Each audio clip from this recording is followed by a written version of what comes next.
Nandito tayo sa aming single detached unit, Korean, dito sa first editions na merong 132 square meters lot area at 120 square meters floor area.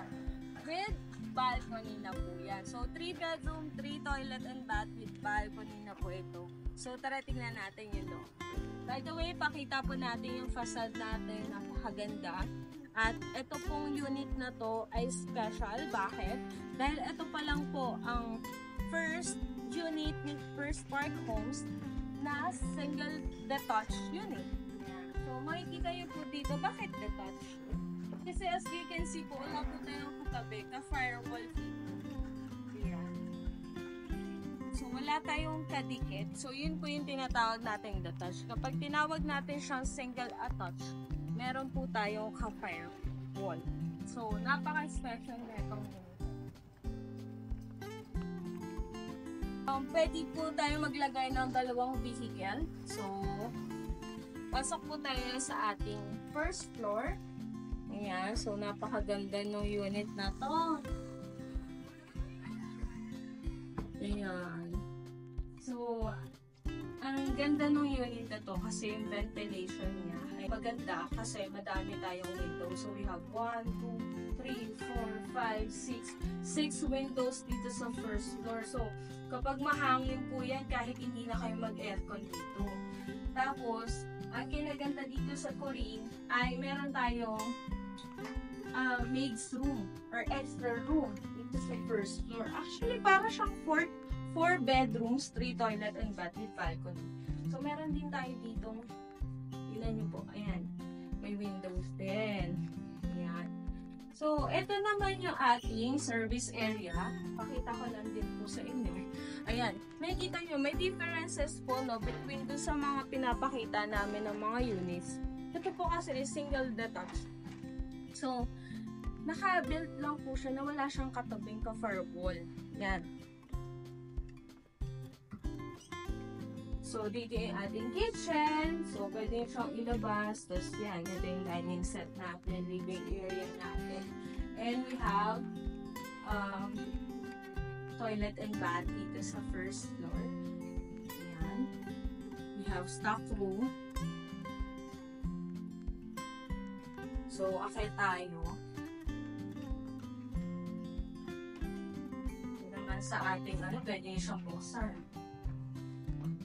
Yung steel handlers po natin mga clients, black po ito. So, ito napakaganda na ito. We have 1, 2, 3, 4, 5. Yan, the windows. So, napakalaki. So, yan o. Pwede nyo siyang lagyan ng chandelier dito sa gitna. And, pag akyat nyo, syempre, yung typical na layout natin. Nandito yung comfort room. Ayan. So, ito yung comfort room natin dito sa second floor. Meron din tayo window dito. Ayan. Dahil nga single detached tayo. So, ito yung first bedroom. Ang laki o. Ayan. Tapos, yung ating second bed. Diba? Okay. Oh. And, yung ating master's bedroom with built-in cabinet and my balcony. So, may built-in cabinet na tayo. So, dito naman, meron tayong toilet and bath dito. O, yan. Mas malaki. Tapos, tingnan natin itong balcony natin. So, ito po ay 15 square meters.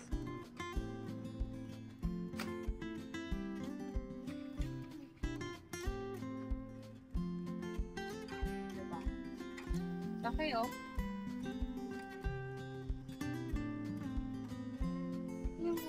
Ngayon tayo mag-walling. So, yun po yung ating Korean unit. And sa mga, ito po talaga advantage ng Korean. May built-in na balcony na at built-in na mga, ayan, actually 4 bedroom siya kasama dun sa baba. Tapos 3 toilet and bath.